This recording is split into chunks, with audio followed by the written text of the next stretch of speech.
क्या आप हर वक्त आईडी कार्ड साथ रखने से परेशान हैं? और क्या आपको ये खतरा है कि ये छिन सकता है या गिर सकता है, या आप इसे घर पर छोड़कर जाना चाहते हैं, या फिर आपका आईडी कार्ड गुम हो गया है और आपको इसकी फौरी ज़रूरत है? अगर आप ऐसी किसी भी सूरत हाल से गुजर रहे हैं तो आप घर बैठे चंद मिनटों में अपना डिजिटल आईडी कार्ड हासिल कर सकते हैं। करना कुछ नहीं है, बस नादरा की पाक आईडी मोबाइल ऐप पर लॉगिन करें, डिजिटल कार्ड के ऑप्शन को मुंतखब करें, कॉन्टैक्ट डिटेल्स ऐड करें, QR कोड स्कैन करें।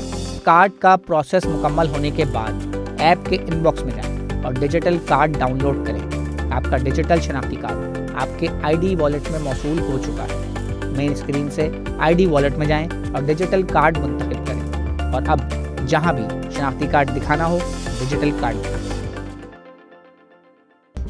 मज़ीद न्यूज़ अपडेट्स और डिजिटल स्टोरीज के लिए सब्सक्राइब करें डॉन न्यूज़ पाकिस्तान।